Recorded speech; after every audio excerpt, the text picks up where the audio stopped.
Okay, Bill. Got the shower head. This little black thing right here. This little black thing right here. I'm not sure what this is. Maybe that's that plumber tape you're talking about. I got this here. And I got the hose, the attachment, if you will.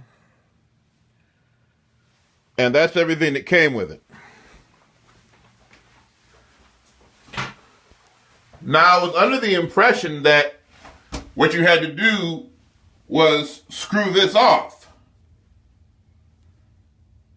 So am I right about that, first of all?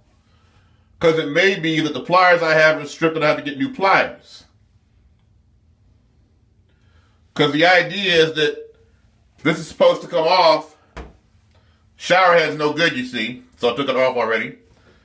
And I put the whole thing on there.